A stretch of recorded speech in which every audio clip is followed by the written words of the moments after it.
Okay, good morning, everyone. Welcome to the Racial and Identity Profiling Advisory Board. We are going to get started. I want to first welcome members of the public who are in the audience today. I want to welcome members of the board and the DOJ staff.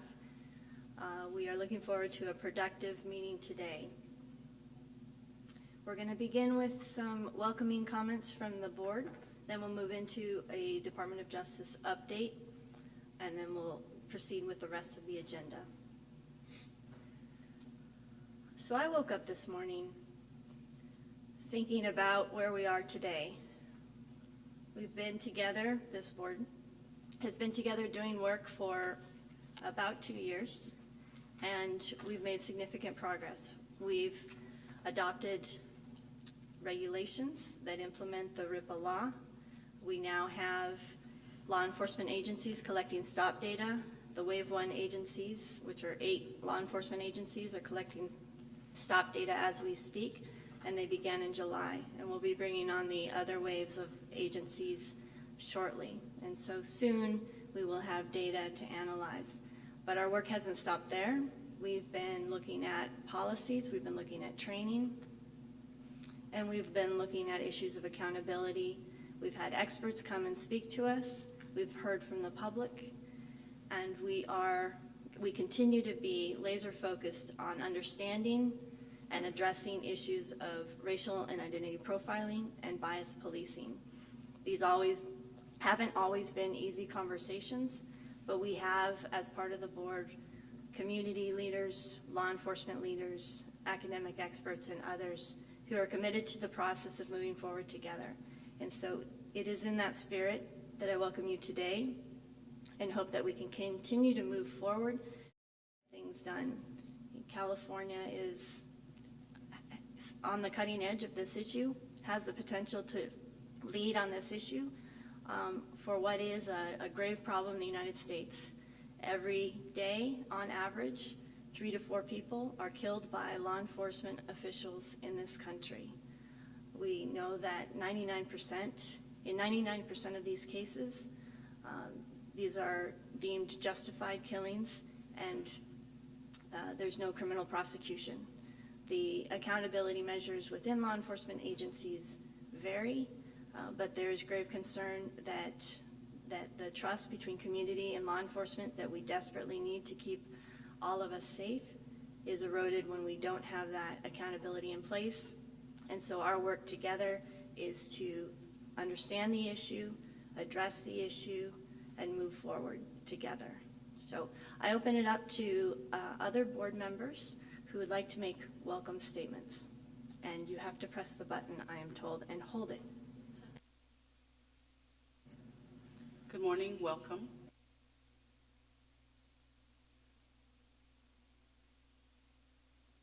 So we have a new board member, Sandra Brown, Lieutenant Sandra Brown, who will say a few words. Today's my first day. That's all I can say. No. Welcome. I'm excited. I have 30 years in law enforcement. I've been retired for about 7.5 years. I'm very excited to be here today. I think this conversation is very important. In the last 9 years, I've been working on relationships with law enforcement and communities throughout this continent, including Canada.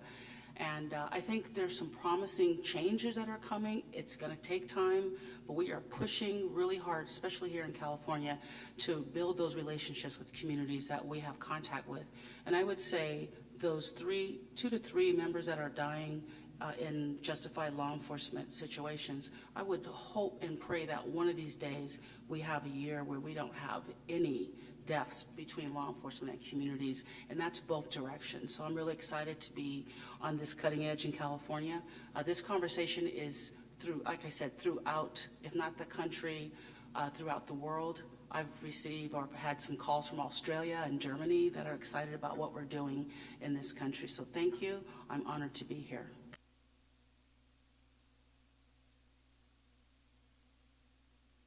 Good morning. I just wanted to let everyone know that we appreciate the public coming out. We have these meetings all over the state, and we invite the public to come out and express your views because it helps us do a better job. We have a very big task, a big mandate, and it only works best when the public is involved. We have a collaboration of law enforcement, community activists, working together to help this board do this important work, but also another very important part is that of the public, so we thank you for coming out.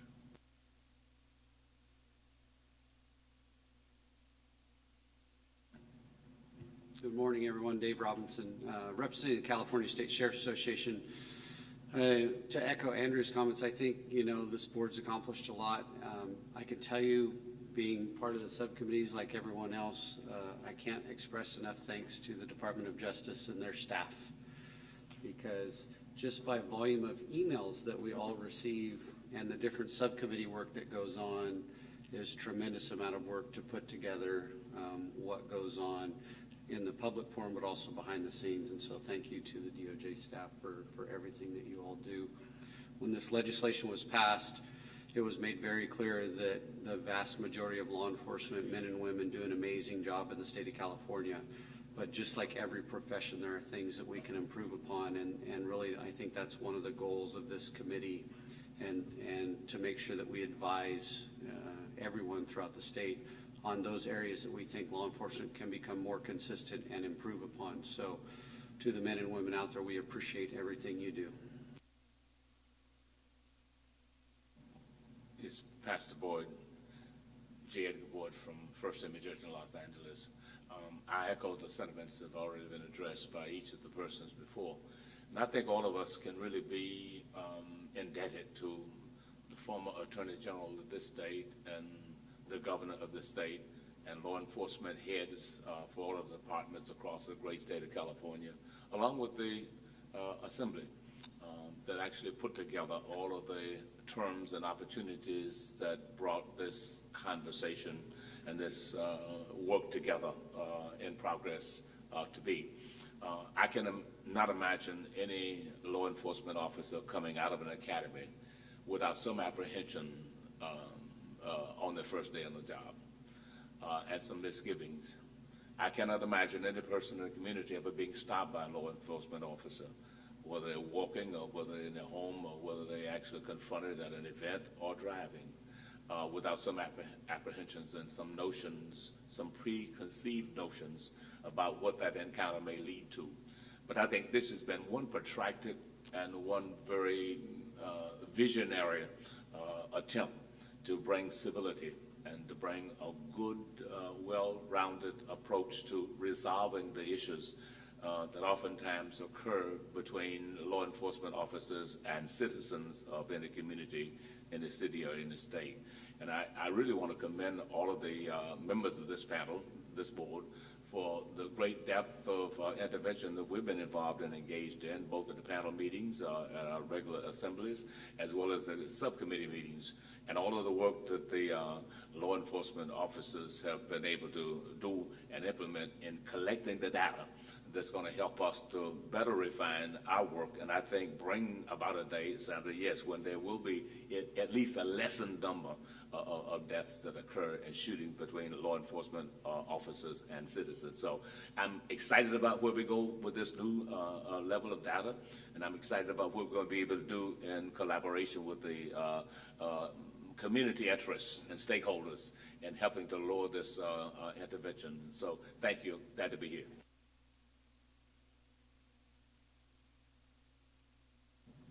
Good morning, everyone. My name is Mariana Marroquin, and I representing the Los Angeles LGBT Center. And 5 months ago, I got a new position to lead the Trans Wellness Center in Los Angeles.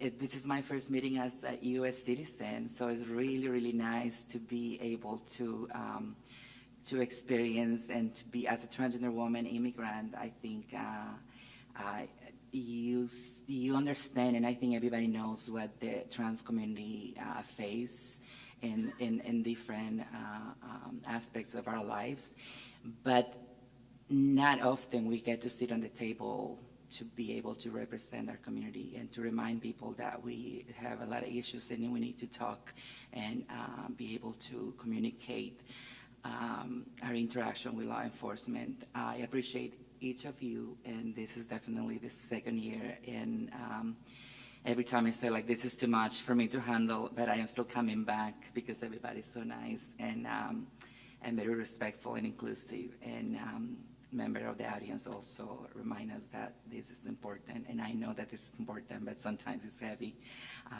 Thank you so much, and let's continue the work. Good morning. Hello, I'm Angela Sierra, and I'm the representative for the Department of Justice. And I'd like to echo all these sentiments and welcome the public, the board members, all of our incredible DOJ staff. And I just want to emphasize that Attorney General Becerra, this is a highly important issue to him as well. And he and all of DOJ really appreciate this open dialogue that we've been having at these meetings. We really appreciate the public comment and members of the public who have been, expressing sometimes very difficult experiences they've had or observations and ideas. Really appreciate the open dialogue on this board. It's really important that we are hearing different perspectives on these issues, because I think we all do have a united goal of trying to understand and learn more about these issues, think about, are there improvements, are there best practices, and we're all united in the goal of wanting to increase trust between our community and law enforcement.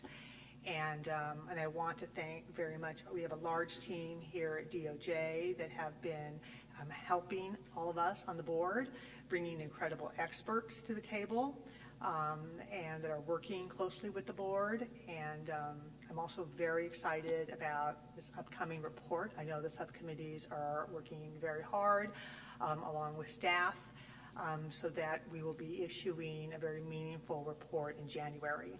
And I'm very much enjoying working with Lieutenant Brown. We just recently met on the phone, and we're working together on one of the new subcommittees, and I'm excited about that work as well. So welcome, everybody, and thank you.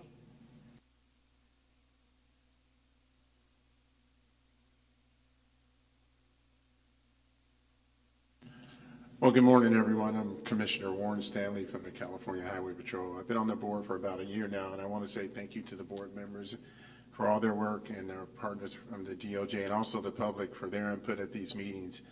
Like I said, I've been a member for about a year. Before that, I came to a couple of meetings and also watched online, but I think the work we're doing here is very, very important.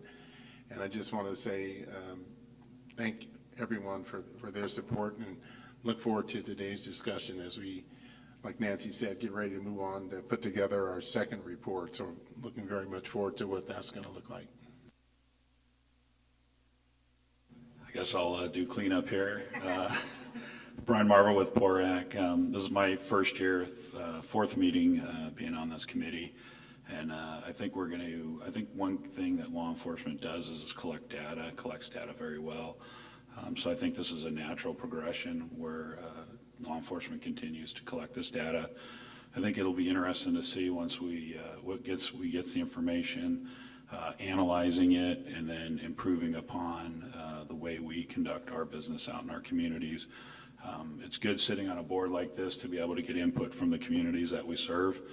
I'm a big proponent of, we are a service industry in the sense that we're out there, we're trying to protect our communities, because as everybody knows, a safe community is a vibrant community. They participate in the civic engagement. They have an opportunity to participate in everything that the city has to offer. So for me, I'm happy to be here, and I'm also looking forward to next year's report. Wonderful. Well, thank you to everyone. We will now proceed with an update from the Department of Justice. Good morning, everyone. I'm Nancy Beninati. I'm with the Civil Rights Enforcement Section at the Department of Justice.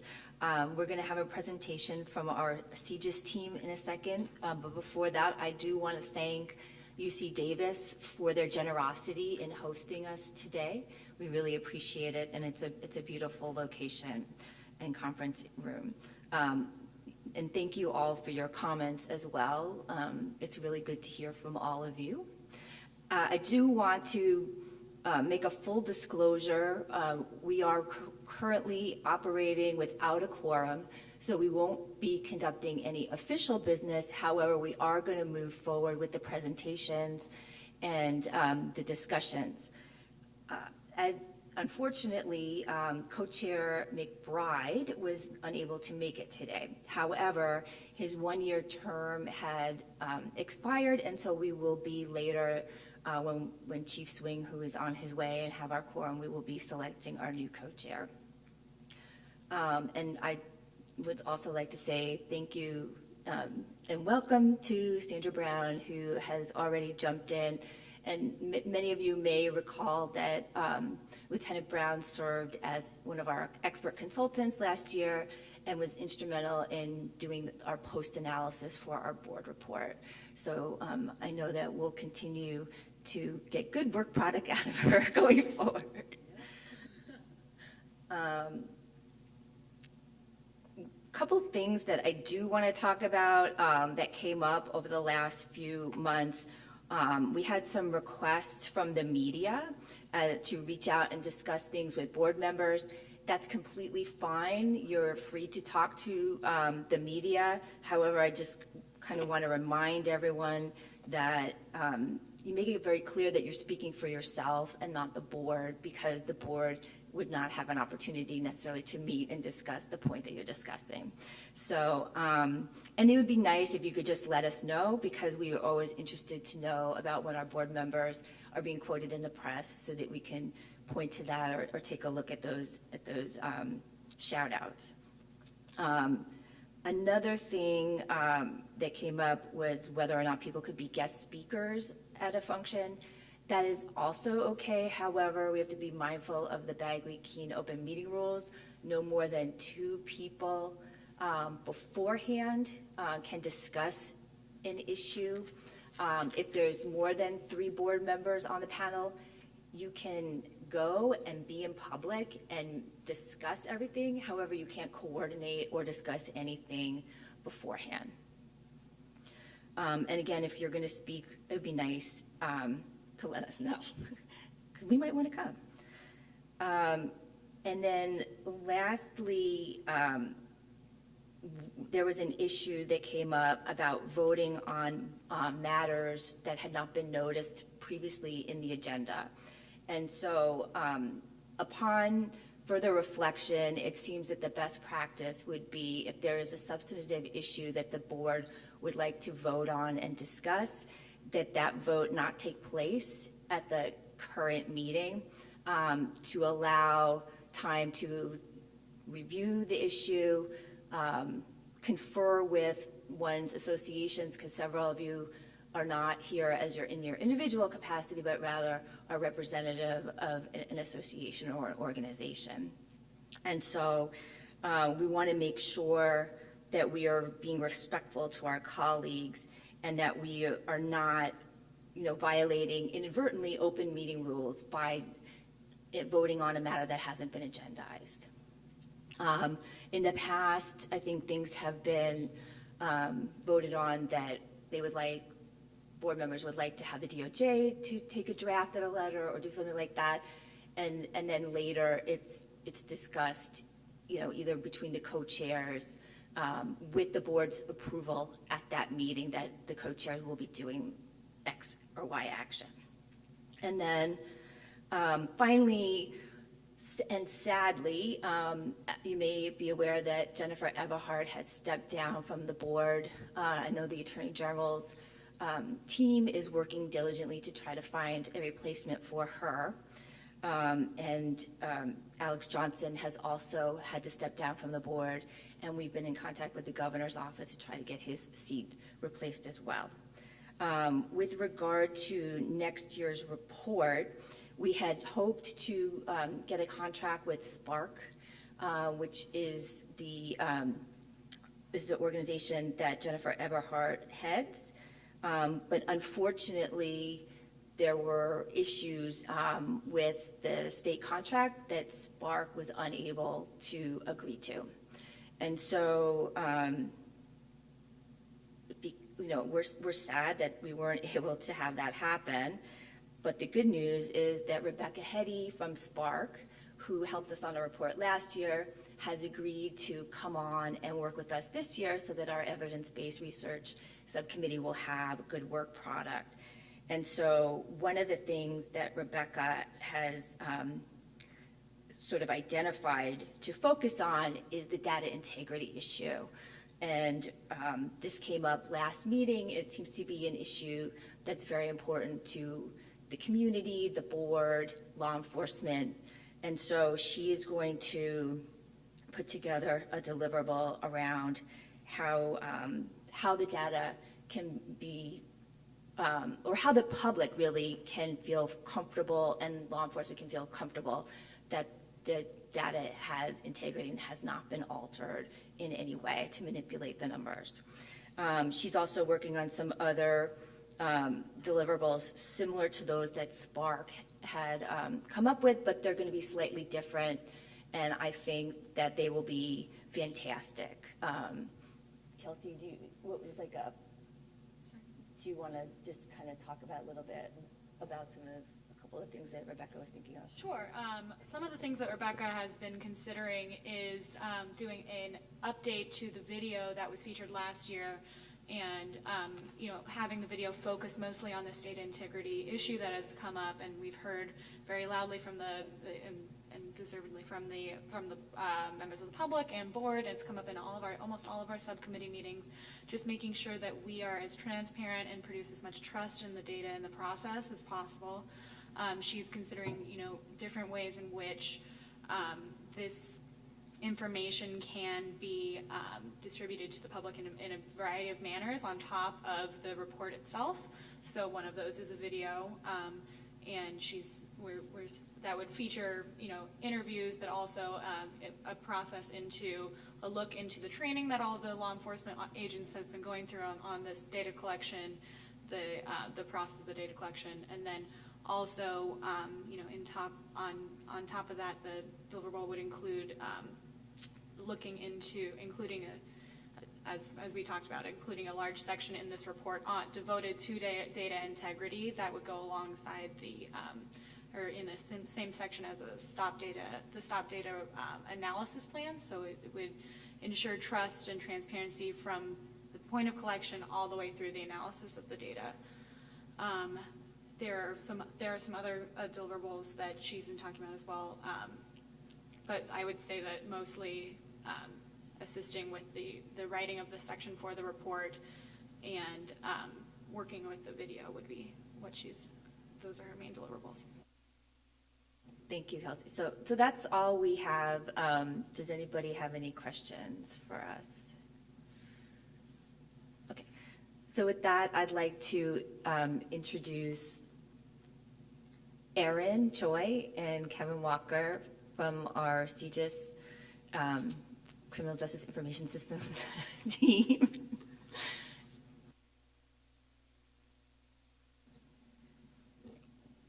Good morning, everyone. First and foremost to the board, thank you so much for this opportunity to be with you today and to be able to spend this time collaborating, and also to the various stakeholders that are here. Thank you so much.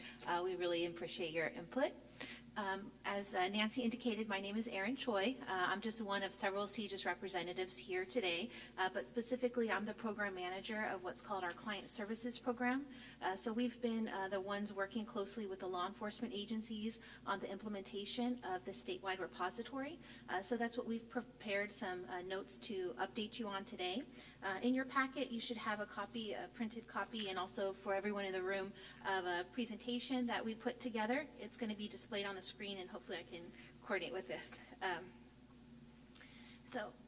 We've kind of highlighted three main discussion topics that we wanted to tackle today. The first is to provide an update about the reporting that is underway with the Wave 1 agencies. Then also the coordination that we've been doing with the next group of agencies that will start collecting. We kind of refer to those as Wave 2 agencies. And then last but not least, also give you an overview of how the submission process actually works and what we have in place to address error resolution.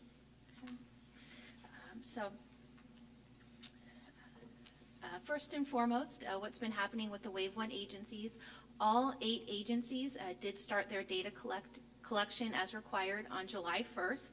For us, it seems like a long time ago, but it has been just since, in between our last board meetings.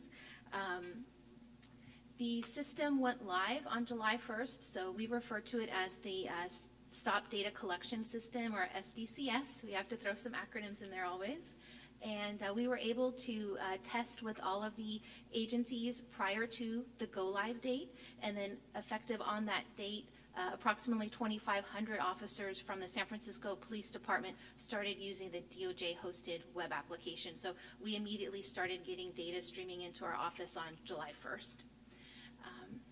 We have a breakdown to reflect how agencies are handling their processes. So at this time, we have one agency that's using the DOJ-hosted web application. We have 2 that will be collecting data locally and then sending it to us through a process that's called Secure File Transfer Protocol. And then the largest group is using another type of technology, which is called web services. And that just means that they're going to be collecting it in a local system and then using that technology to send the data into the DOJ system. Some of the activities that we were involved in was included providing training to local administrators so they can provide like the first level of support for officers. We never want agencies to be in a situation where they're waiting for DOJ to help them. So we had what we were calling like train the trainer sessions for each of the agencies so they could be that first line of help for their users. And then of course we're always there as a backup as well. So we do have 24/7, 365. At any time you can contact DOJ and get a live person for support about the system. And we've been tabulating all of our interactions, and since July 1st, we've received 41 phone calls and 112 emails. And we have been tracking the nature of the calls. So, for example, there are 19 people who forgot their password. They can go through a process of resetting it themselves, but if they want a little bit of help with that, they can call us. Some may just have questions where they want to get access to training materials or have a question about a particular field. So overall, the support has been very manageable, and it seems like things were successful. But if you're kind of a warrior type of person like I am, you start to get nervous, like, oh my goodness, maybe they're not calling us, and could that mean that it's a bad reflection or something? So I did have the staff go back and look, and just to kind of give you an indication of how closely we've been working with the agencies. Since July 1st, we've had 42 meetings with agencies. So we are in frequent contact with them. So if we're not hearing from individual officers, we are in regular contact with their local administrators who are overseeing the system. So we're keeping busy and keeping the lines of communication up with them to make sure the system is successfully implemented. As far as the current status of the data submission, currently we're receiving records from 2 agencies. That's Los Angeles Police Department and then also San Francisco Police Department. 3 other agencies have indicated that they will plan to start submitting data to us in October, and then we've been in touch with all of the agencies as well. So per the legislation, they have until March 31st of the following calendar year. So they're not actually due to submit the records until March 31st of 2019, but we're definitely encouraging them to submit sooner, and it appears that all the agencies are on track. So just getting into a little bit more of the detail of what we've received so far. These numbers are as of last Friday. In total stops from those 2 agencies, we've received just a little bit over 154,000, and that includes encounters with over 179,000 individuals. So if you just think about a traffic stop, if that evolved to include action against both the driver and the passenger, that's why you may see a higher number of total individuals involved in those encounters. We've had 7 errors submitted, and we can get into this a little bit more about what types of things constitute an errors. would constitute an error, but of these 7, 6 have already been resolved, so there's only 1 that's still pending. And what happened in that case was that the record came to us from a local system, and it didn't have included with it the required narrative for stop. So per the regulations, that should always be completed. There was some hiccup between the 2 systems that allowed a record to come to us without that information. So what happens in that case is that the agency gets a notification back. Our analysts, and there are several in the room here, are tracking those kind of things, so we can reach out to our counterpart, but we have flagged that as being an error, right? We are lacking some required information. And then in total, we have had some transactions come across to us in error. So to give you some insight into what those are about, you see the number there. There was a little bit over 1,100 that came to us as duplicates. So we don't want to have under-reporting in the system, but we don't want to have over-reporting in the system. So that's something that our system will check to make sure that a duplicate isn't coming across. And most of these occurred in July, just as the agency was sending us information kind of as a start from their local system. But then going forward to August, we only saw 160 of those duplicates that came across, and we haven't had any duplicates in the last 30 days. So it was really something that has, I think, pretty much been ironed out between the 2 systems, the local sending information to ours. And then we also had 4 instances where an agency was sending us the wrong type of transaction type. Basically, they can send us a message to add a brand new record or do something like correcting an error. So they sent us a transaction as if they were correcting an error, and what they had intended to do was to send it to us as a brand new record. So we are tracking those kind of things to make sure that we don't have any data gap where they tried to send us something, there was an error, and then they never were able to successfully complete it. So these were initially sent as the wrong transaction type, but were resubmitted by the agency and resolved the issue. So this is getting kind of down into the weeds. This is kind of nerdy stuff, a lot of numbers.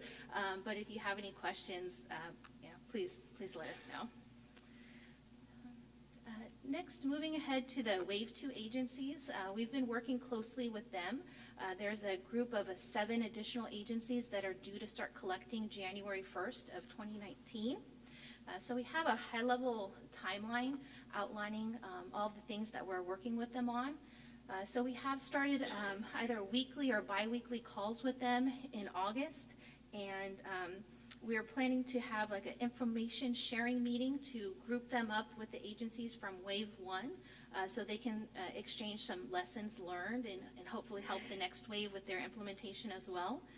Then we have Train the Trainer sessions scheduled for October and November. And at this point in time, then, for the agencies that are going to be using our system, the DOJ-hosted web application, the officers will actually have training accounts from that point in time. So we don't want January 1st to be the first time that they can get into DOJ's system. So for some officers, they'll have access to that system in like a training mode as early as October 15th, and then the remaining ones by the beginning of November. So they should have plenty of time to go in there, do some testing, get some hands-on experience so that they are well prepared January 1st. It won't be the first opportunity for them to see the system at that time.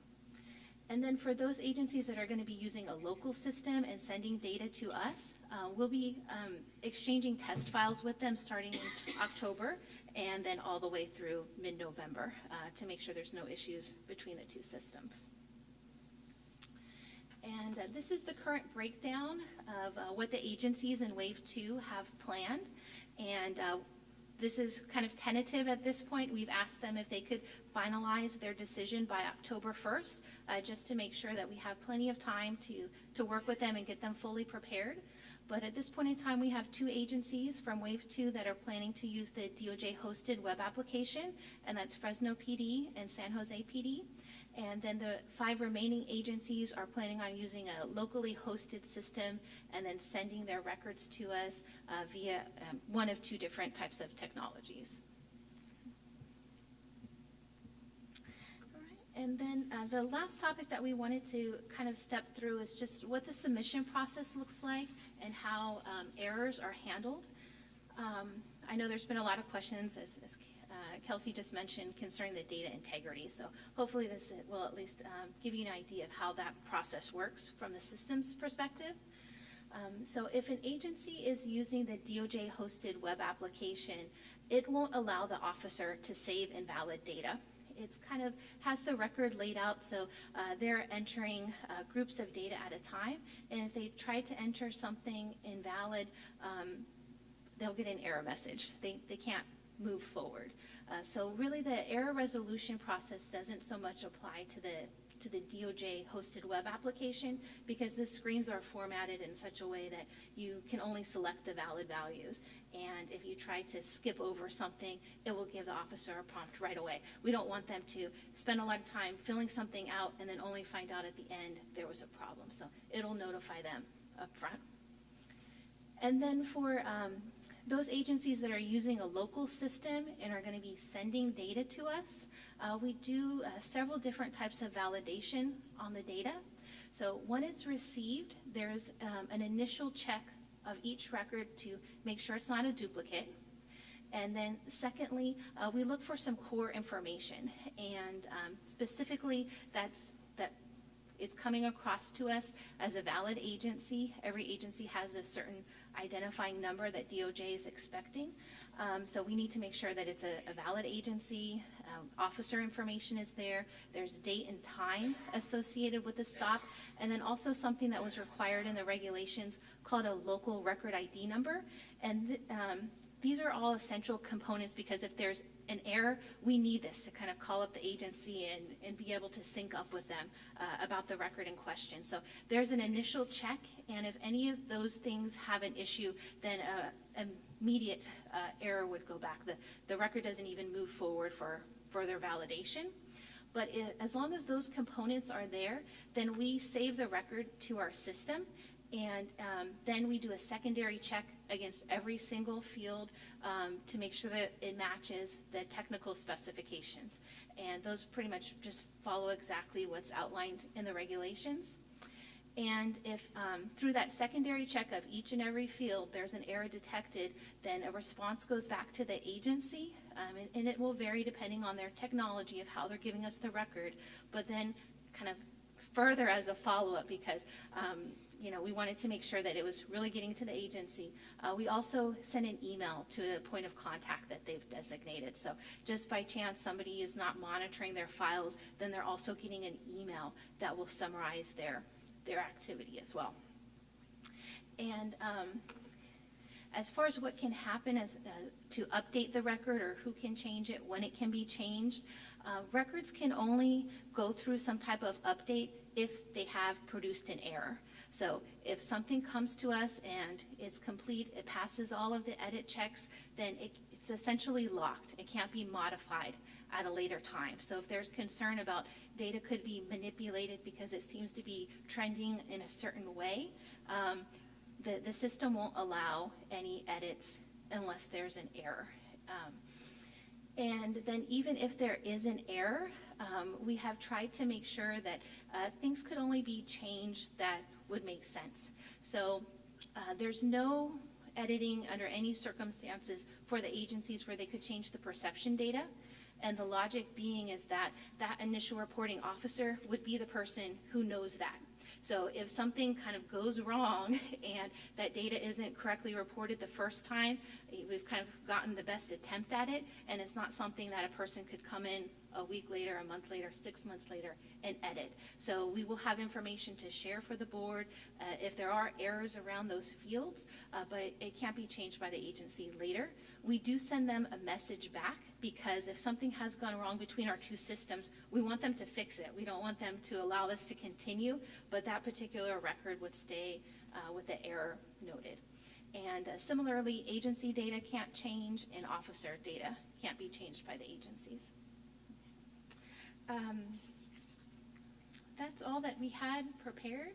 We have our contact information up there. If anybody wants to reach out to us after the fact, we're always available. Or if there's anything else that would be helpful now, please let us know.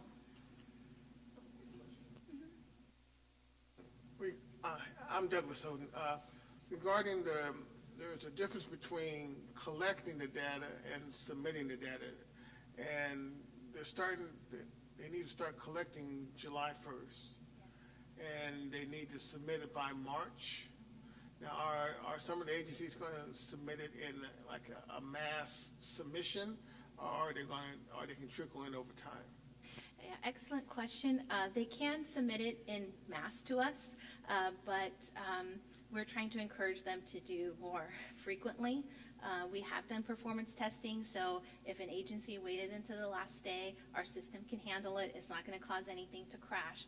But we do believe that it would be in our best interest and the agency's best interest if they can submit it sooner, just in case there are any errors. What we're expecting is that by March 31st, we have clean data, that there's not going to be any error resolution beyond that. So something that we have been doing is reaching out to the Wave 1 agencies to specifically ask them when they plan to submit.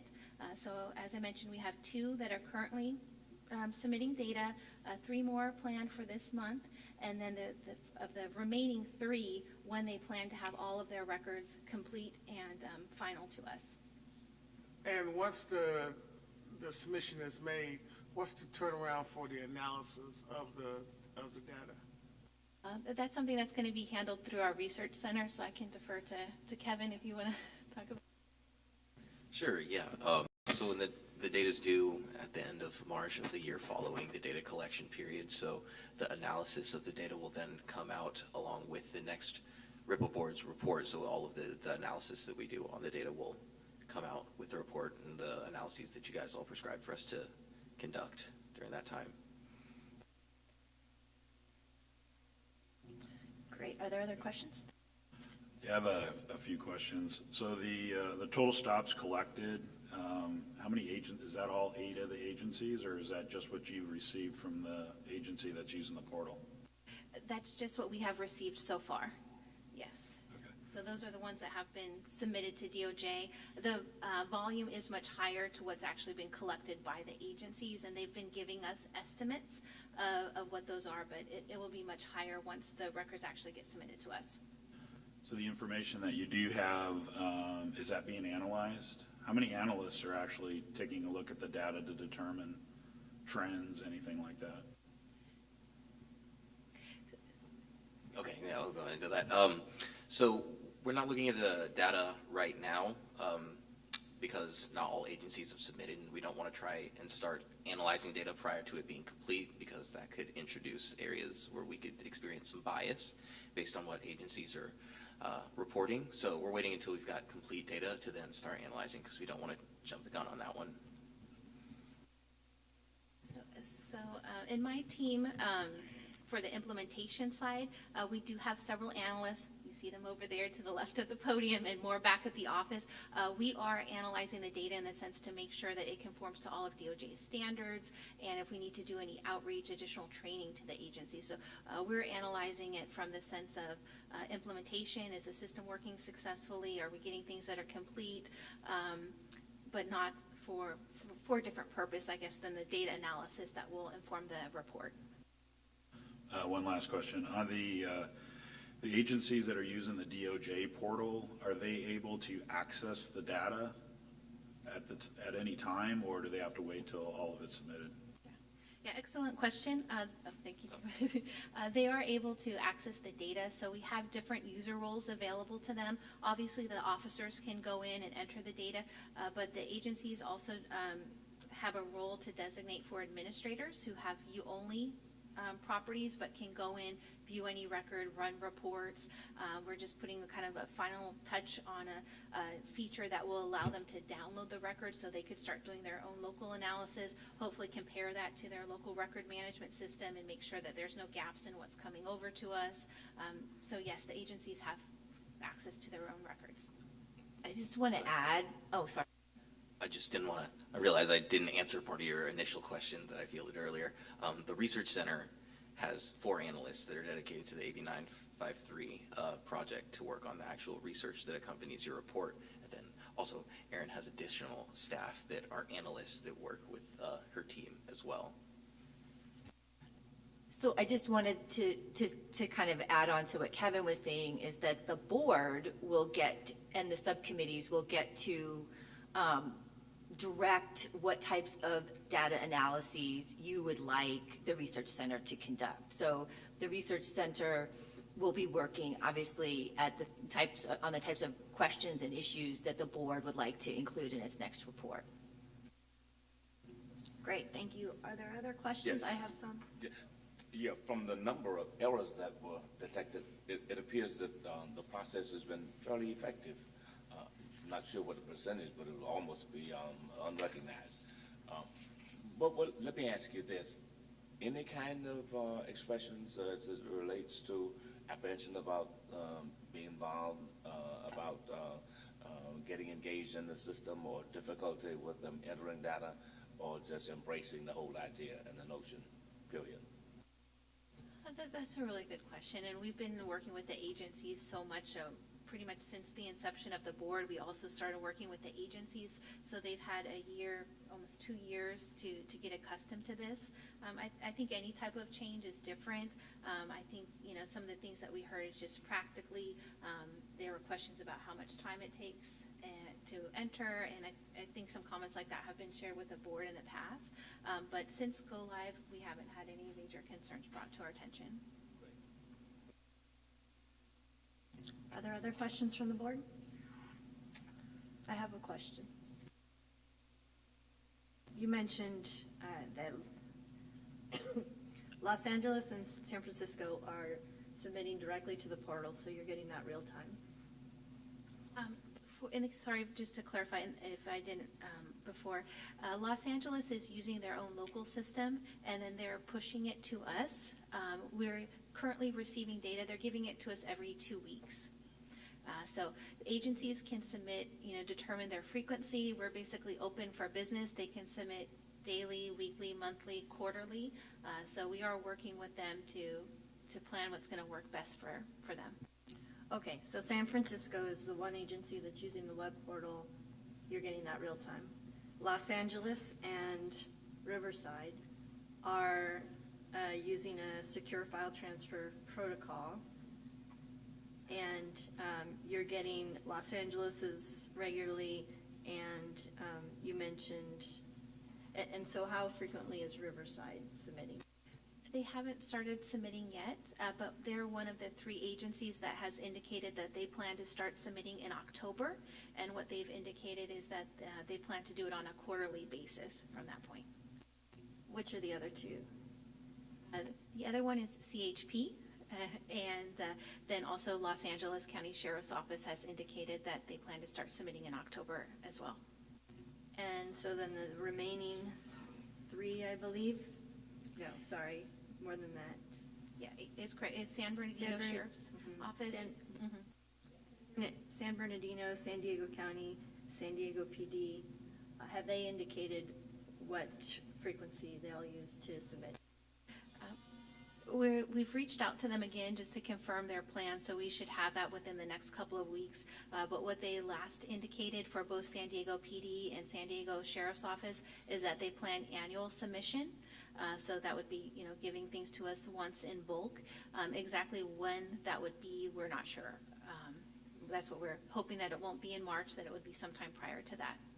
Okay, so as somebody from San Diego, I'm keenly interested in what's happening with these agencies in particular. I also see that they're using their own web service. I understand why. We've had local conversations, and they want to be able to use the data locally.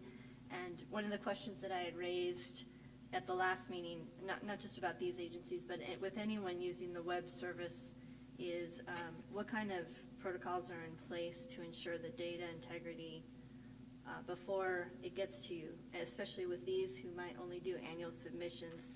You walk through the submission process and error resolution process, so all of that is really focused on the transaction once it, between the agency and DOJ. But we have potentially a whole year passing with agencies using web services, and we are concerned that at the local level, that there is an ability to go in and manipulate the data before it gets submitted to you. So what kind of protocol is in place to ensure data integrity before submission? And to be honest with you, it may vary agency by agency what they've put in place.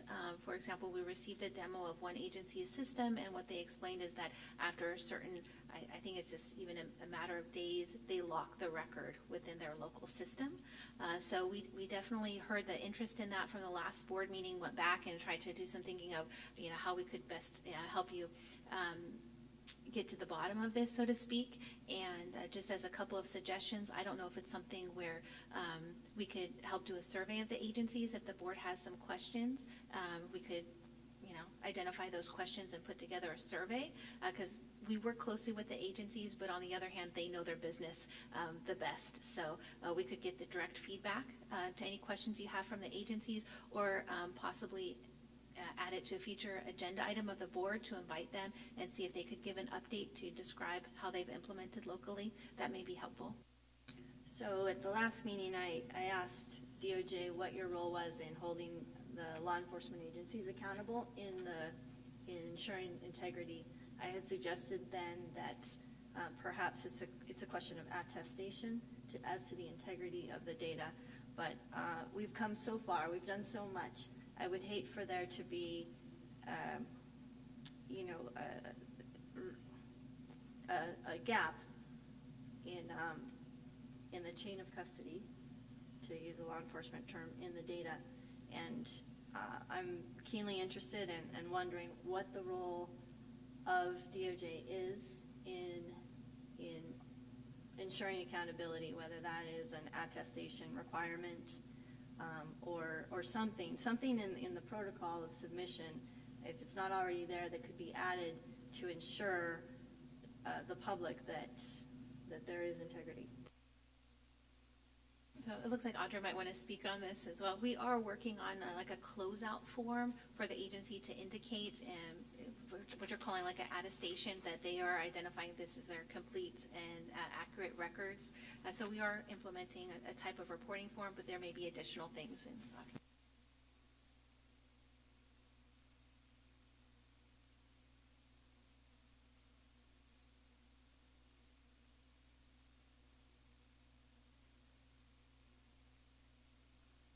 Hi, good morning. I'm Audra Opdyke, Assistant Director over the branch where the AB 953 and SDCS system resides. So you had brought those questions forward at the last meeting, and we went back. We did reach out to the agencies on a few of your questions regarding what operating system they have, and received responses for that.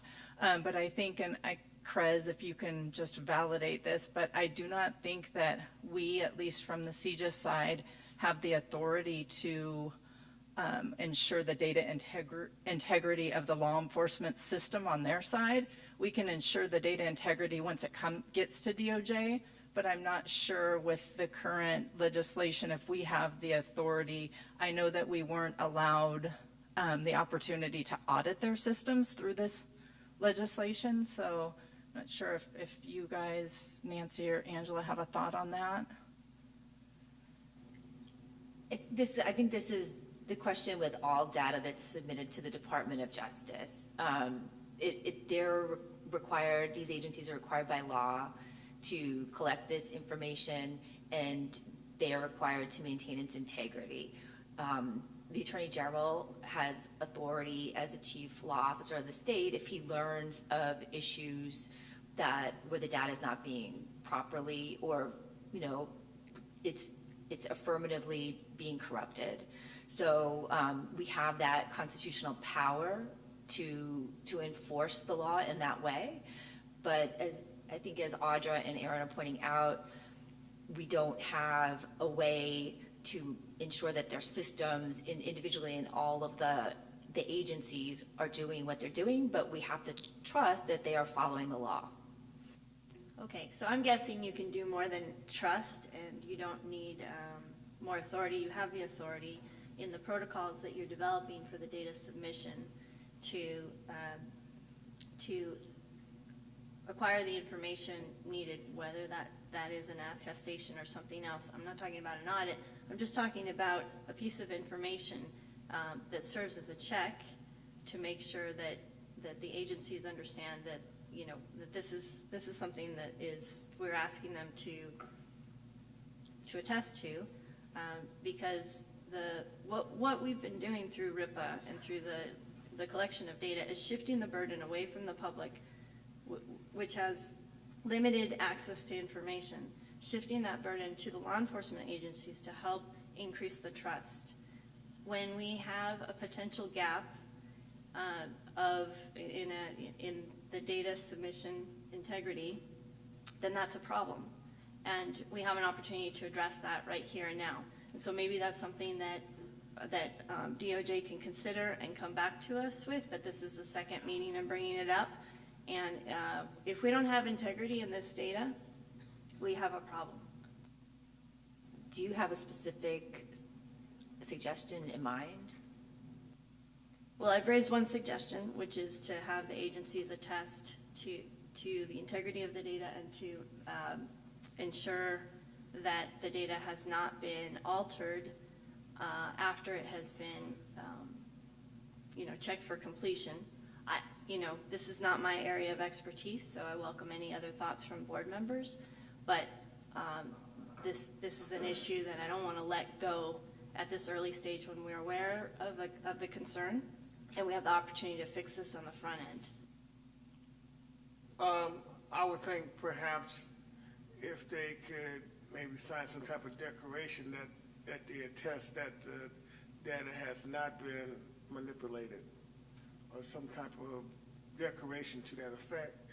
That way someone will be held accountable if in fact it does occur, and someone has attested that they've reviewed the material and to the best of their knowledge it hasn't been manipulated. I just want a few comments about this. Within DOJ, we can look at kind of the overall statutory scheme, but generally information submitted to the Department of Justice, I think there is a implicit, if not explicit, understanding that it is to be submitted truthfully. And so, but we could do research as to what maybe particular statutes may apply to that. But I think on this issue too, and it'd be interesting to hear from law enforcement representatives, that with respect to an agency, their own internal procedures as to ensuring integrity of data and reporting, it may not be a one-size-fits-all system. And so there could be very well many reasons that one agency, depending on their size or other issues, may have a different system than another agency. And so, but that's not to say that the board or Department of Justice can't learn more and ask, some of these initial reporting agencies to tell us more or to see their policies, what they have developed to ensure that their data that they are providing us is the best and most accurate data.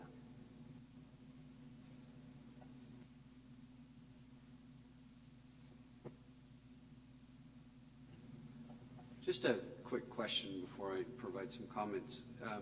Can somebody from DOJ still confirm that DOJ is currently the only agency that's receiving funding for the implementation of this? I don't believe any of the other agencies are receiving any funding for this, correct? It's, you can get funding through the state mandates process, but that's not something that we deal with, sorry. Yeah, and my understanding, the state mandate process takes a couple of years, so I am not aware of any other agency receiving funding. And I know we as a board have talked about that before. This is a critical piece of moving forward in the state of California, and when you talk about technology, that costs money. We report a lot of information. Law enforcement does a lot of information to the state of California and to other entities. And I don't think there would be an issue with attestation by any of us to do that. We report the data. We also have to remember that a lot of this data is perceived data. And so an agency that attests that they've reported accurately, they're reporting that they've reported perceived data accurately. And the perception of someone is going to be different from all of us. And so I think it's a great idea to, we're not going to be able in 2 or 3 years have 3,000 agencies come forward and tell us how they input their data and how they provide that to the state of California.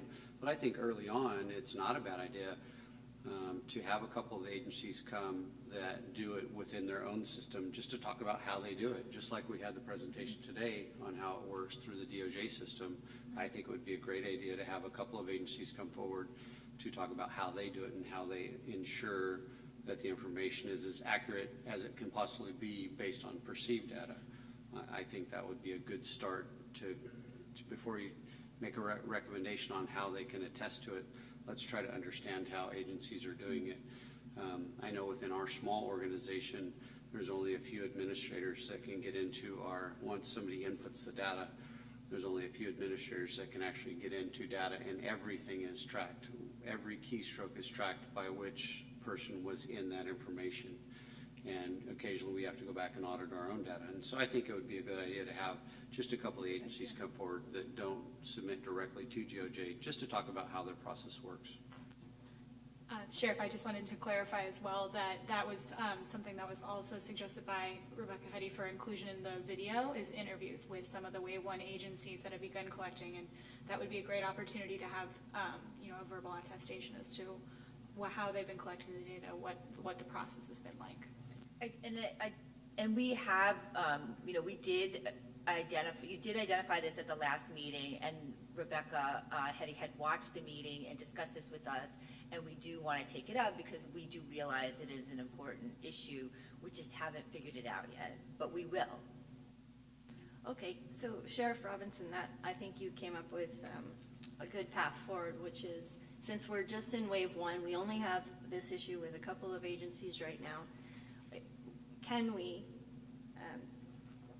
have those agencies tell us, perhaps in the next meeting, perhaps in written form, it could be simple and quick, perhaps it's a survey of how they're processing the data, and that can inform perhaps a one-page sheet that goes on top of the submissions, or in the future, that covers this ground, so that it's what I'm not interested in is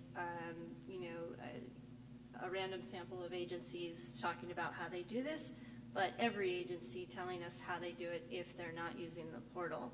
Again, that's about trust and transparency, and making sure that we know as the public what are their internal integrity mechanisms. They can self-report that, and then they can attest that they've done that. That's something that I'm interested in, and as a preliminary step, as Sheriff Robinson suggests, perhaps we can have those agencies who have begun come in and help us understand how they're doing it internally. And I would love to do a formal motion once Chief Swing gets here. Yes. I want to ask too, because this is very important, it's very vital. It really goes at fulfilling the mission of this whole endeavor and engagement. I'm not sure when data is collected. I know the numerical data is passed over to DOJ, but is there hard copy data being maintained by the agencies? And also, not only the protocols that need to be in place to ensure the integrity of the information transmitted, but is there a provision for an audit of information later on of individual agencies, just to attest to whether or not the accuracy that we actually perceive is in fact being experienced?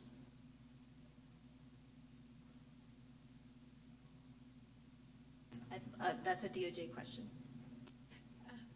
So I think your first question is to whether or not the agency has a hard copy form. Not in every instance. Some agencies collect this information in a paperless type of way. When the officer is in the field, they may use a mobile terminal to report it, so they don't necessarily have a paper ticket or something to tie it back to. In the regulations, there is a requirement that the agency maintain information for 3 years. So they can't send their data to DOJ and then immediately purge it, because there could be questions or things that we need to work out with them going forward. So there is a requirement that if they're not using the DOJ portal, they have to maintain their information locally, but it could be electronic in nature. And the audit piece, is that something that's possible?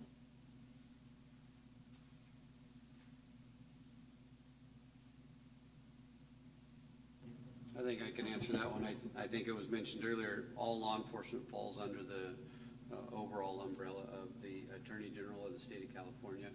And as we've seen some recent examples, at any time the Attorney General can come into any law enforcement agency and basically do an investigation into that agency, which could include an audit.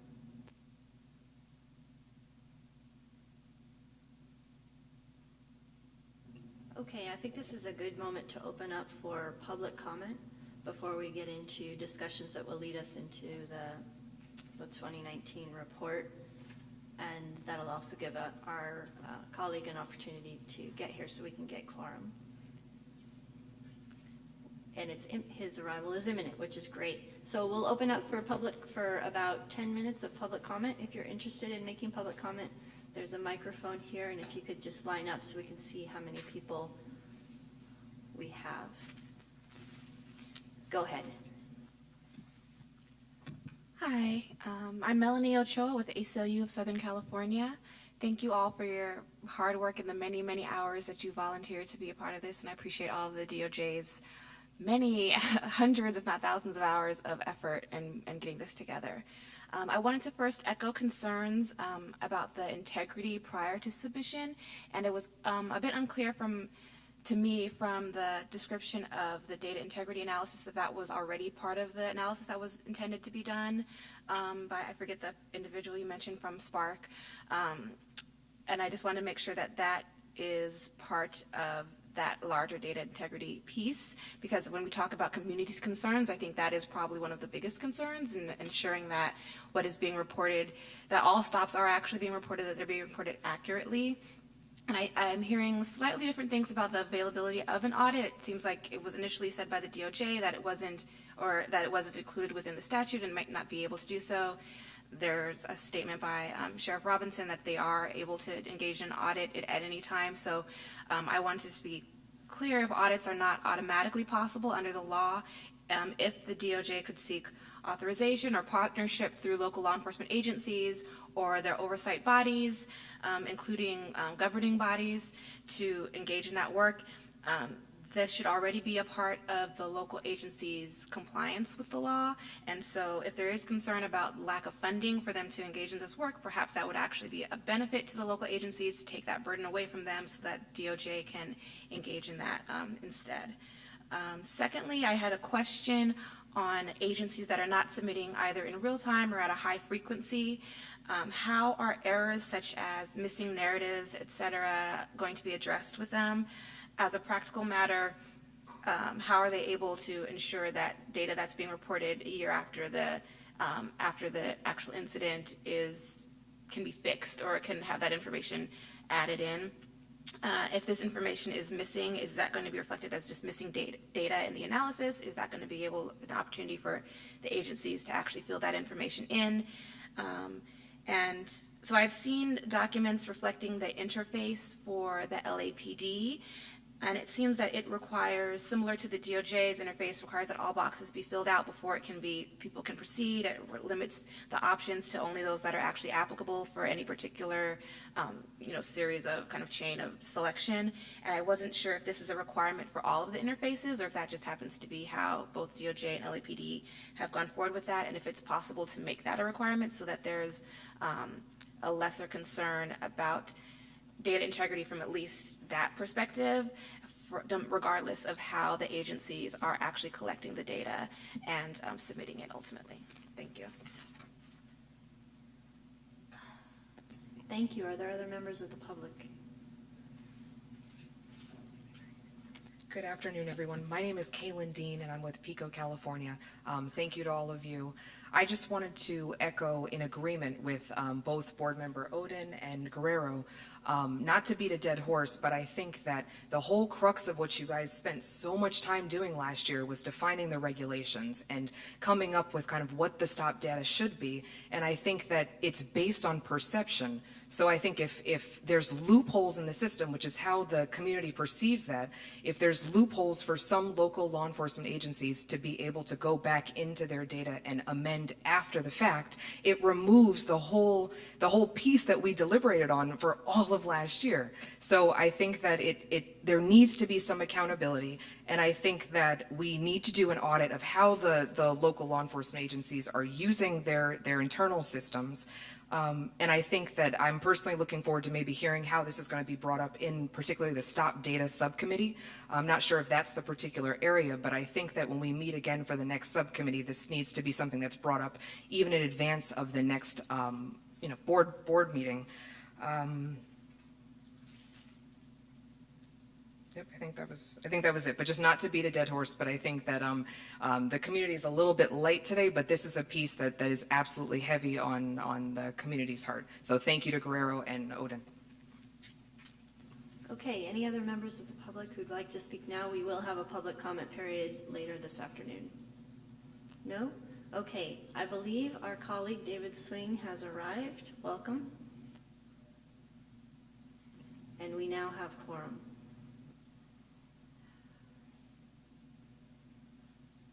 Now we can have all the very difficult conversations.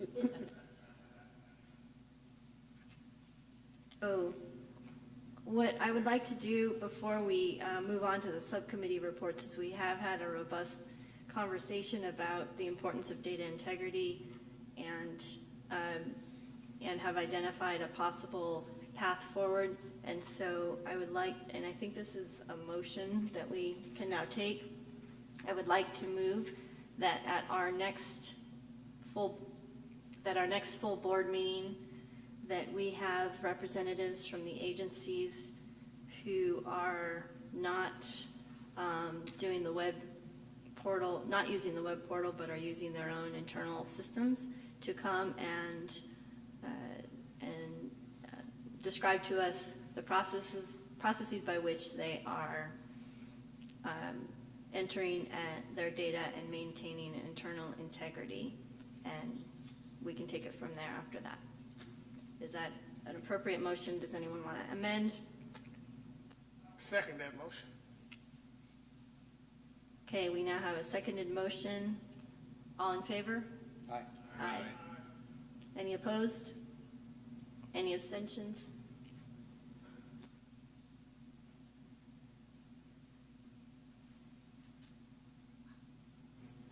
I'm sorry, I hate to do this, but we have to notice the next board meeting by Friday of this week.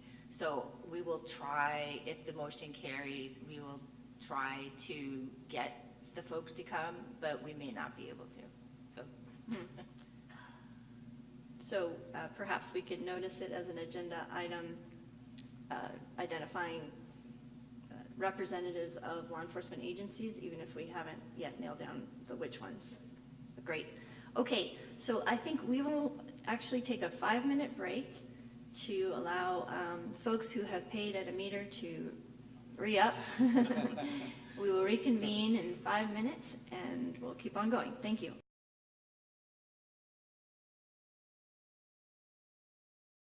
All right, we are reconvened with quorum. We've maintained our quorum through our 5-minute break. That's very exciting. All right, so we are going to turn to the selection of a new co-chair. We're going to take that out of order to act while we have quorum. As was previously mentioned, Reverend McBride's term as co-chair has expired, and it's time to elect a new co-chair. We have 2 nominees. We have Commissioner Warren Stanley to my left and Sheriff David Robinson to my right. And I want to give each of them just a moment to to share what perspective they would bring to the board as co-chairs, and then we will take up the vote. Sheriff Robinson, you want to begin?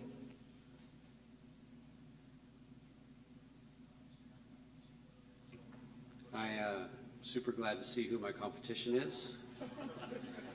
And, you know, I'd be honored to represent this board as a co-chair, but I would also be honored to have Commissioner Stanley represent us as a co-chair. So I'll keep my comments brief and just say I'm one of the original members on the board, and so I do have the knowledge base of the historical meetings, et cetera. But with that said, I'd be honored to have Commissioner Stanley represent us as well.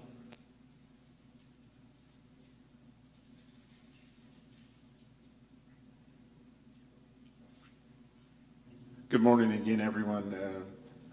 As I stated this morning, I've been on the board for about a year since Commissioner Farrell retired and I took his spot. And prior to that, had come to some meetings and also watched some of the meetings as they were streamed online. I'm proud to be a part of the board, and I'm glad we're doing the work that we're doing. My competition 2 spaces down is also a very good man, and he would make a good co-chair also. But whatever my role on the board, whether I'm the co-chair or not, I will continue to support the mission of this board. And so thank you very much.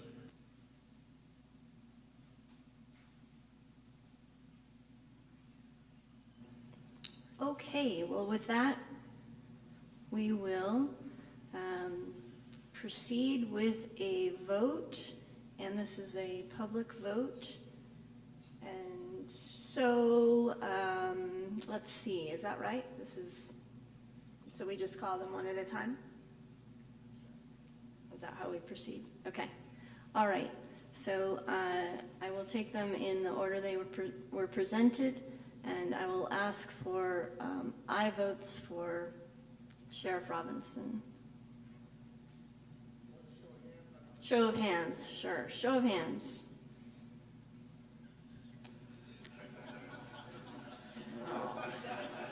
Well, this is interesting, isn't it? Democracy in action. So, Angela, are you allowed to vote? Yes. Are you voting? Are you participating? Yes, you are. Okay. All right, so we have 1, 2. Are you voting? Okay, all right. So we have 7 votes for Sheriff Robinson. Yeah. Okay. Well then, we have a unanimous vote for Sheriff Robinson. Congratulations. And thank you, Commissioner Stanley, for willing to be nominated.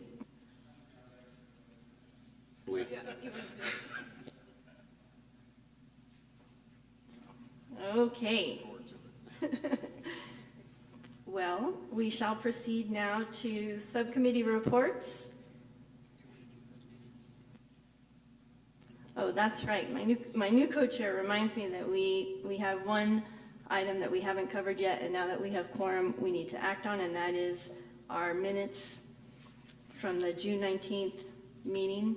If we could take a moment to review, and when somebody's ready to make a motion to adopt, please do so. I'll move it, Brian. Brian has moved, David has seconded. All in favor?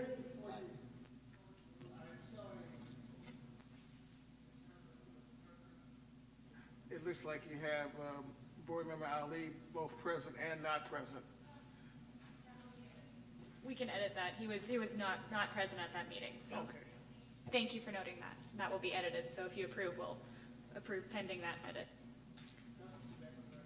Okay, subject to that correction of Ali not being, either being here or not being here. We have a second. All in favor of adopting these minutes? Any nays? Any abstentions? Okay, minutes are adopted. All right, now we will proceed to subcommittee reports.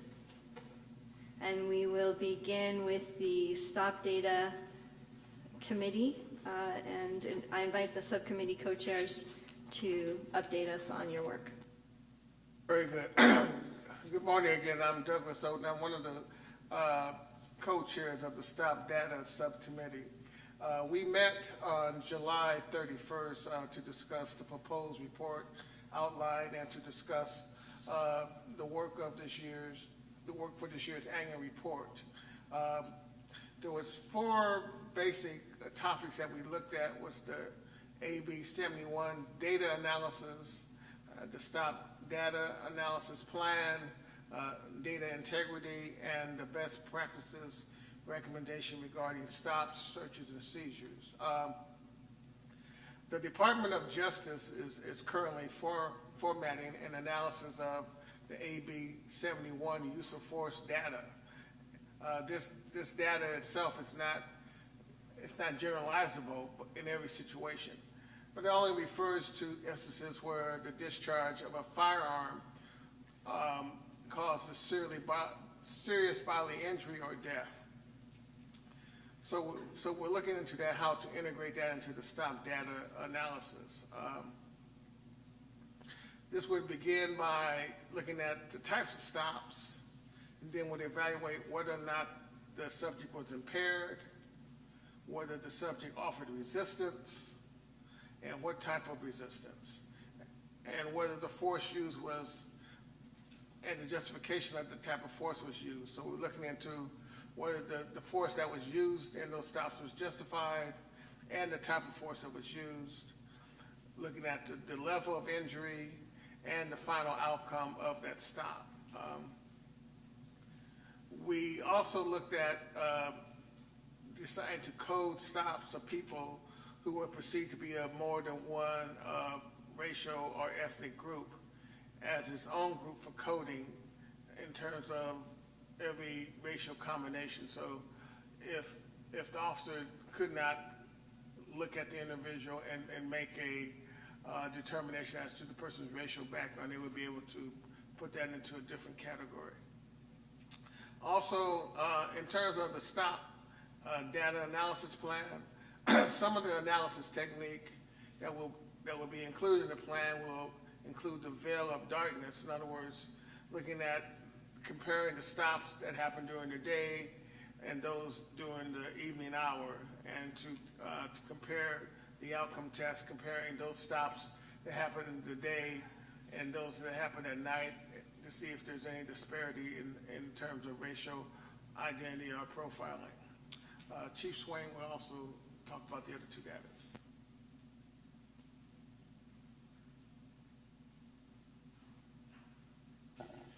Thank you, Doug, and thank you for your work co-chairing and helping lead the Stop Data Subcommittee. We also looked at data integrity, and I recognize that I missed the presentation this morning on that. I apologize for being late to my fellow colleagues on the board and community. Data integrity is important for our communities, and it's important for our profession in law enforcement and for our work on this board. And some groups are worried about how the 953 stop data will be recorded, how it will be processed, transmitted, et cetera. And so a section of the report will be devoted specifically to data integrity, with the goal of educating the public and law enforcement about establishing a high level of trust about the data, because we recognize that if we can't trust the data, then it's going to be difficult to accept regardless of the outcome. Additionally, and we look at 953 data, hope for it to shed light on the current state of racial and identity profiling in California, and use that obviously as a springboard to next steps for the rest of our board training and policy recommendations. Additionally, our consultant will help us bring some of those deliverables back to the stop data and looking at some of that data as it comes in, especially from the first 8 agencies here in California. It's worth noting that recently I had a conversation with a leader, an executive leader in one of those first 8 agencies, and there was a concern in their agency as well about the veracity and trusting of the data to ensure that it is how it's gathered, and ensuring that, recognizing that we as law enforcement have an obligation to make sure that our data is accurate. So I think there is a mutual interest for all stakeholders involved when talking about data integrity.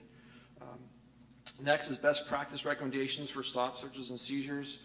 We voted to include a best practice set or guide of recommendations on stop searches and seizures, and we recognize that this topic has some overlap with policies and how we move forward in that area.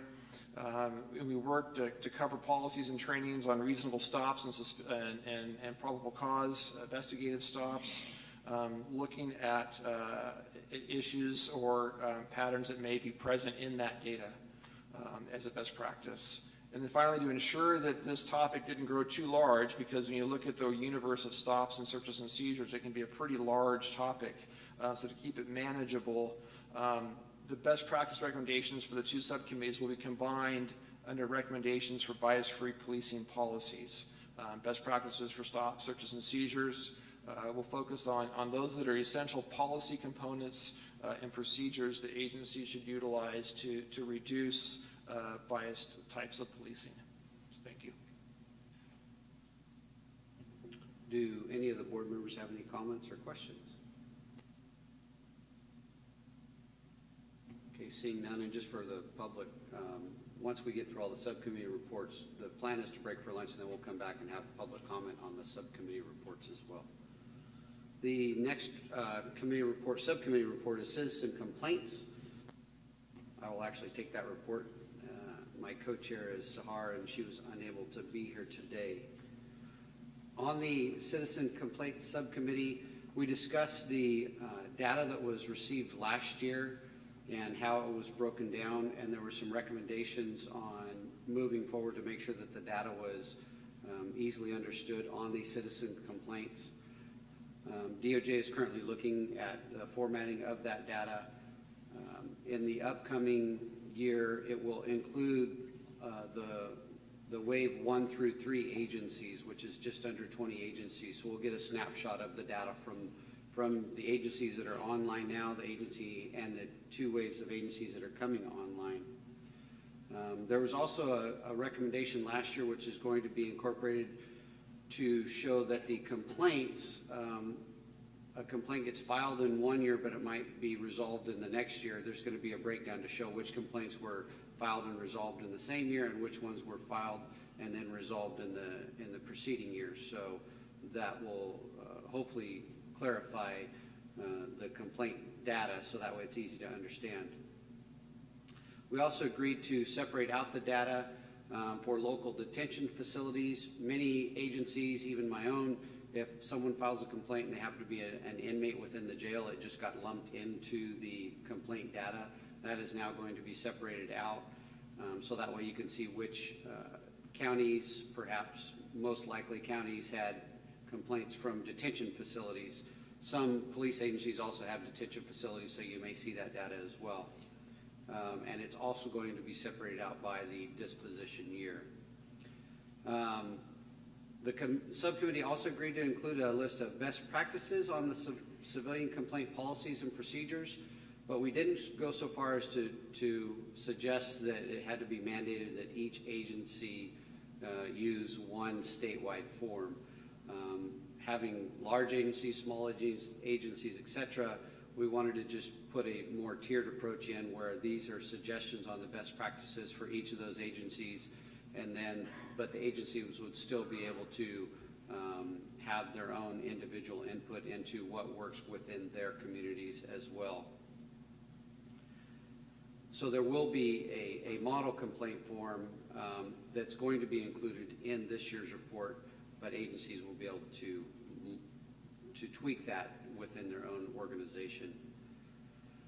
There was also a lengthy discussion about Penal Code 148.6 that requires law enforcement agencies accepting allegations of misconduct to require the complainant to read and sign the form or the advisory, however they accept that form. And the subcommittee suggested legislative fix to remove the signature requirement to allow complaints to be made anonymously. It wouldn't bind an agency to investigate all anonymous complaints. You know, if a complaint comes in that someone maybe ran a stop sign or something like that, it wouldn't necessarily mandate that our recommendation would be that it mandates that that be investigated in whole. But there was a feeling that of some more serious complaints, that even if a complaint comes in, it's anonymous, but it's of a serious nature, that someone should be able to make an anonymous complaint, that an agency would at least have to acknowledge receipt of and track that data and what they did with that information. I think with the discussion that occurred earlier, that should probably be something that is put on the next agenda, so that way everyone can have time to digest that and look at that if we're going to make that recommendation moving forward and have an actual discussion on it as a full body. Sure, and that, I'll make sure it's on that. I will also distribute the actual text of the penal code section, the advisory, to the board so that they have time to review and prepare their comments about it. Great, thank you, Kelsey. That concludes my subcommittee report. If any board members have any questions or comments on that.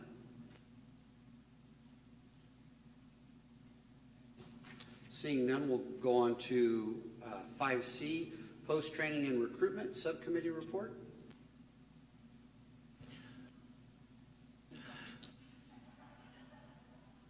Unfortunately, the Honorable Judge Lytle and Reverend McBride, who co-chair those, were unable to make today's meeting. I was asked to present on that. We met on August 30th. We had several topics of discussion. There was an update from Post. Catherine Bacon from Post provided the subcommittee with an update on the Learning Technology Resource Bureau's project to develop a self-paced course to meet the racial and identity profiling update mandate. This project is out to bid and will likely begin development in January of 2019. Jana Monk provided an overview of its goals for training and resources related to procedural justice training, including a pilot 8-hour principled policing course for the basic course, a review of the principled policing course, videos featuring presentations by nationally recognized topic matter experts, utilizing virtual reality and augmented reality, and training interactive opportunities, an audit of ongoing training and research into online interactive learning platforms. I believe there's a document in your packet, and I believe in the back, that actually goes over all of the discussion points regarding Jana's presentation. The RIPA board members will continue to contribute training and course development workshops as community members and recommend other community member content matter experts to contribute to the workshop as well. There was some discussion on having more input from the community. Post was welcome that, and they were looking for people that were willing to fill those positions, but there is a process that needs to be performed before they can sit on those advisory panels. Best practice guide, recommendations, evidence-based racial identity profile training. The subcommittee approved drafting a best practice guide and list of recommendations on racial and identity profile training. It also recommended including a specific plan for how it will address recruitment in upcoming reports. The minutes are in your packet too, and in the back. Those were the topics that we discussed at this subcommittee report. Very good, thank you. Any members have comments or questions on the post-training and recruitment subcommittee report? I just want to be clear that the minutes for each of the subcommittees, you only have the minutes for the subcommittees that you sit on, rather than everyone's. But if you wish to see other ones, once I'm happy to send them out, or once they're approved, they'll be online. Apologies for that. I have a question.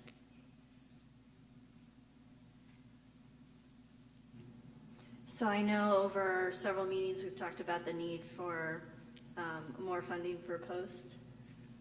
And I know that we're approaching the time of year where the governor's going to be drafting up budget for next year. And so I'm wondering if you have thoughts about that, or if that's something we could prepare to talk about at the next meeting. I personally think Post is underfunded. I was told prior to 2009 they had over $70 million funding. Their budget right now is 42.8, but the demands on police training have increased dramatically over the last several years. I think it's a travesty that we're underfunding an agency that actually is required to monitor, present, and create all of these trainings that the community wants. I think Post I think we need to change, this is just a personal opinion, I think Post the funding needs to be changed on how they derive their funding. But I definitely think it's something this board and the Post subcommittee should actively work on. So, given where we are in the year, I'm wondering if that can be an agenda item for next meeting, and if Post could come with some recommendations, or the subcommittee would come with some recommendations that this board could act on, because we've talked about it, I think, in every single meeting, and training is so crucial to what we're trying to do. It would be good to move forward. I totally support that. I think unless we have some opposition to that, I think that's a great recommendation moving forward to bring that back on the next agenda. That sounds great. I'll make sure it's on the agenda. I also wanted to, open it up to the rest of the board and make sure that they're aware that, that Charles Evans is here from Post. He has made it clear that there's opportunity for many of the board members, or if board members have recommendations for community members, to engage in the workshops surrounding some of the development of some of their new programs and trainings. Particularly, I know you mentioned the de-escalation one. So I just wanted to make sure that you're all aware that there's an open invitation to come and contribute to these workshops. Excuse me, are those trainings statewide, or these workshops, are they statewide or just in one location? I'm not, I would need to defer to Post himself, but I would assume statewide. Is that correct? Just speaking from experience, Post generally will have it at different locations throughout the state, and then also through their online portal. There's many different avenues that Post offers up, all kinds of training. I don't know if Post would like to speak to now or later, but if you want to expand upon that, that'd be great. Yeah, the microphone will just be helpful for, especially those that are doing the web portal.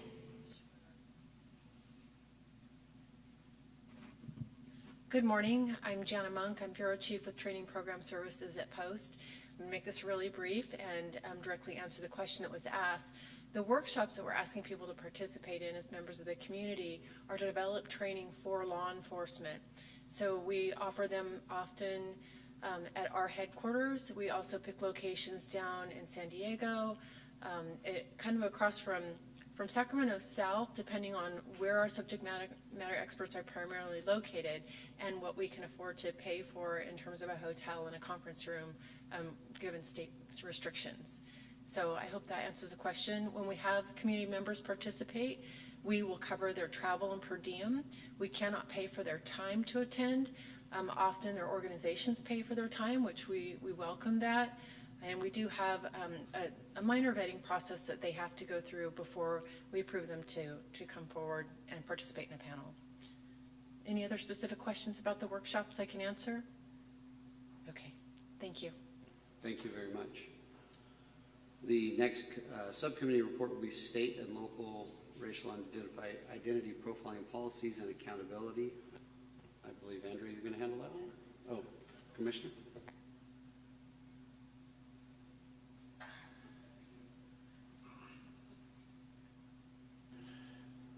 On September 6th, the subcommittee regarding racial identity profiling policies met. A large part of that discussion was centered around our proposed best practices guide and how that would line up in the upcoming report that we'll be putting out. And it's centered around, I won't mention all the topics, but I'll mention some of the main ones. Reasonable suspicion and probable cause searches, use of force, policies and use of early identification warning and or risk management systems, body-worn camera policies, supervised review, fair and impartial policing, and prevention of bias.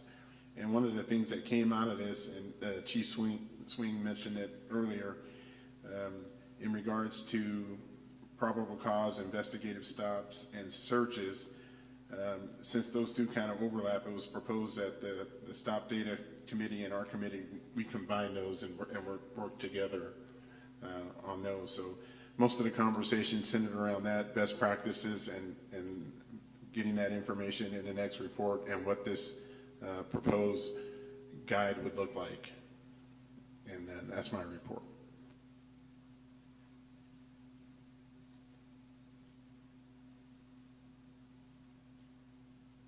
Any questions or comments from board members on that? Okay, seeing none, let's go to the next one, which is the Calls for Service Subcommittee report. That would be me, Sandra Brown.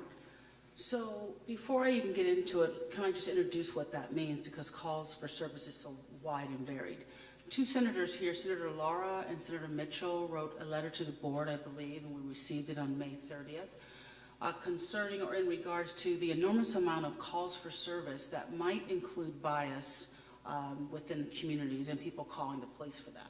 So this subcommittee was put together, and we had a meeting on August 15th to discuss the proposed report outline and to discuss what we're going to do for next year's annual report.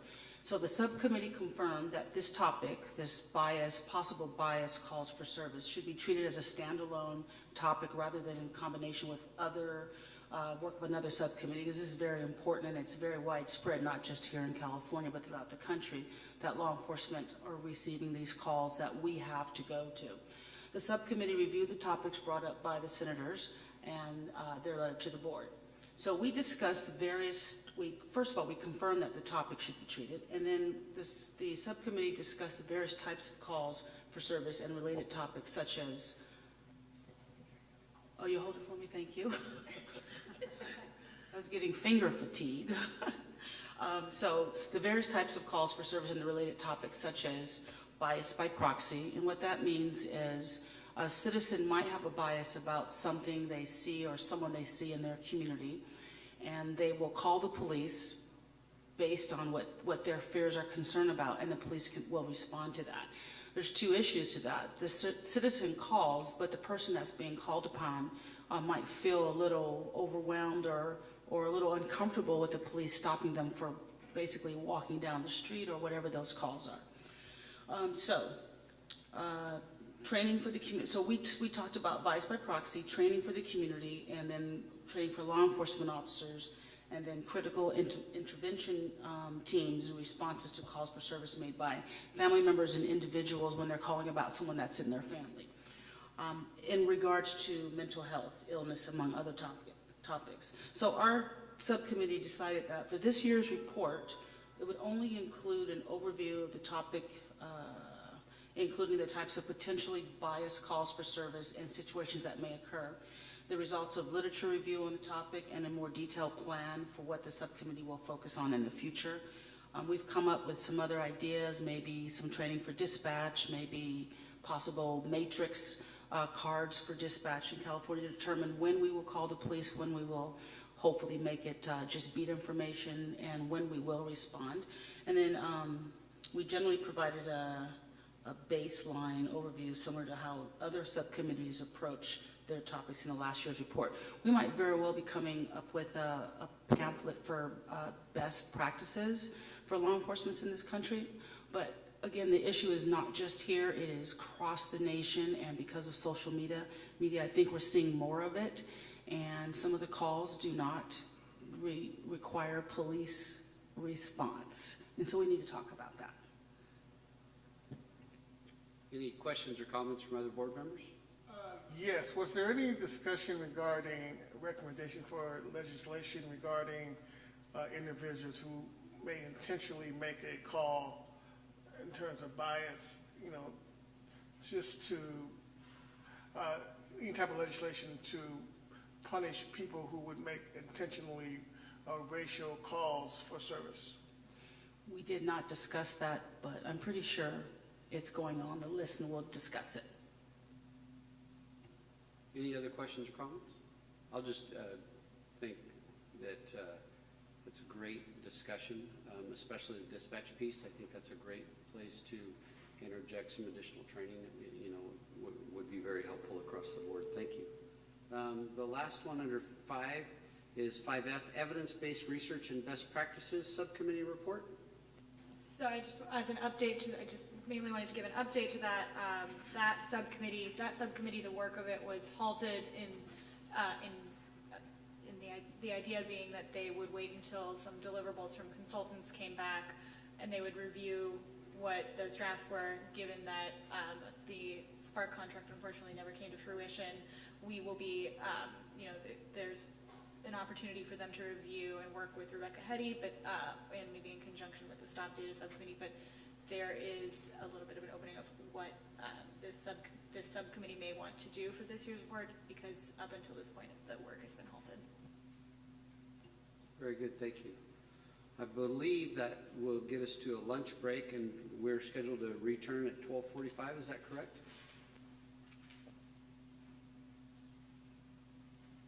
Okay, we'll go ahead and adjourn for lunch until 12:45, and then as soon as we come back from lunch, we'll kick it off with any public comment from the subcommittee reports. Thank you.